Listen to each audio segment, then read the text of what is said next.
Hi అండి. Welcome to cherries food. నేను మీ సునీత. ఈరోజు వీడియోలో నేను చూపించబోతున్న రెసిపీ వచ్చేసి గోధుమ పిండితో చాలా అంటే చాలా సాఫ్ట్‌గా ఉండే పూరీలండి. ఈసారి మీరు కూడా పూరీ చేసినప్పుడు గోధుమ పిండితో చేయాలనుకుంటే ఒక్కసారి పిండిని ఈ విధంగా కలిపి చూడండి. చాలా సాఫ్ట్‌గా వస్తాయి. అదేవిధంగా పూరీ కర్రీని కూడా చాలా ఈజీగా ఎలా చేసుకోవాలో చూపిస్తాను. దీనికోసం ముందుగా ఇలా వెడల్పుగా ఉండే ఒక గిన్నె తీసుకొని దీనిలో 2 కప్పులు గోధుమ పిండి వేసుకోవాలి.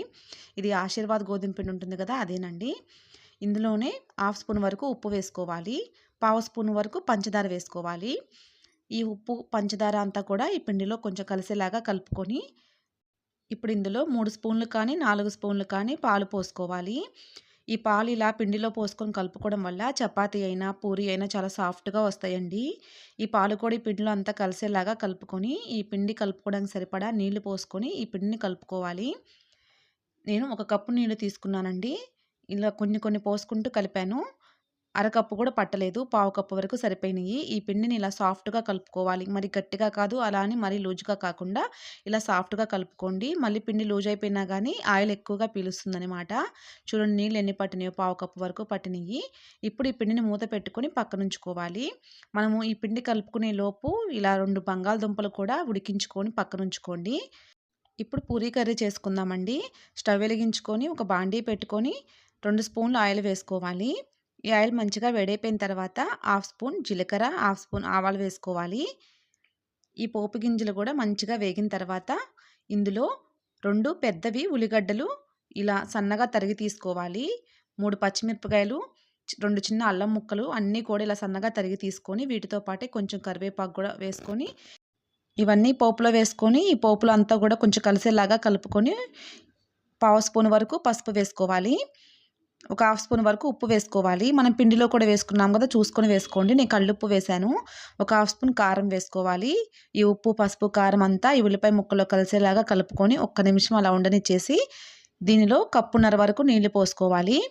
ఈ నీళ్లు పోసిన తర్వాత కొంచెం ఉడికించుకోవాలండి. ఈలోపు మనము చిన్న గిన్నెలో 2 స్పూన్లు శనగపిండి తీసుకొని, ఈ శనగపిండి మునిగే వరకు నీళ్లు పోసుకొని ఉండలు లేకుండా స్పూన్‌తో కలుపుకొని తీసుకోవాలి. మీ దగ్గర శనగపిండి లేకపోతే దీని బదులుగా గోధుమ పిండి కూడా వేసుకోవచ్చండి. బియ్యపు పిండి కూడా వేసుకోవచ్చు. ఉండలు లేకుండా ఇలా కలుపుకొని తీసుకొని పక్కనుంచుకోండి. ఇప్పుడు ఇలా నీళ్లు వేసిన తర్వాత కొంచెం ఇలా ఉడుకుతూ ఉంది కదా! ఇప్పుడు ఇందులో మనం ఉడికించుకొని పక్కనుంచుకున్న బంగాళదుంపలు పొట్టు ఒలుచుకొని ఇలా చేత్తో నలుపుకొని వేసుకోవాలి. బంగాళదుంప ముక్కలను కూడా మరీ పెద్దగా కాకుండా ఇలా చిన్న చిన్న ముక్కలుగా వేసుకోండి. బావుంటుంది తినేటప్పుడు.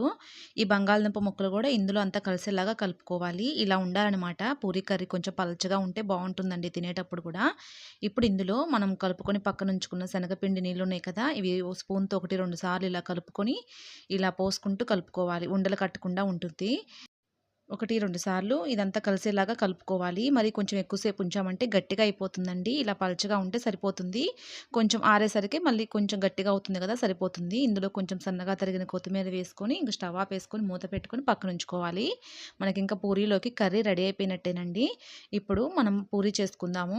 మనం కలుపుకొని పక్కనుంచుకున్న పిండి ఉంది కదా! ఈ పూరీ పిండిని ఇలా కొంచెం చిన్న చిన్న సైజులో తీసుకొని, మనకి ఏ సైజులో పూరీలు కావాలో ఆ సైజులో తీసుకొని ఇలా రౌండ్‌గా బాల్‌లాగా చేసుకోవాలి. ఇలా మిగిలి ఉన్న పిండిని మూత పెట్టుకొని ఇంక పక్కనుంచండి. ఇప్పుడు ఇలా తీసుకునే పిండిని రౌండ్‌గా బాల్‌లాగా చేసుకొని ఫ్లోర్ పైన ఇలా పొడి పిండి చల్లుకుంటూ చపాతీ కర్రతో ఇలా 2 వైపులా తిప్పుకుంటూ చపాతీలాగా రుద్దుకోవాలి. మనం చేస్తుంది పూరీలు కదండీ! మరి పెద్ద సైజు కాకుండా కొంచెం చిన్నగా చేసుకున్నామంటే బావుంటాయన్నమాట తినేటప్పుడు కూడా. ఇలా రౌండ్‌గా చేసుకోండి. మరీ పల్చగా కాదు, అలానే మరీ మందం కాకుండా ఇలా చేసుకోవాలి. ఇలా చేసుకున్న ఈ పూరీలని ఓ పక్కనుంచుకోండి.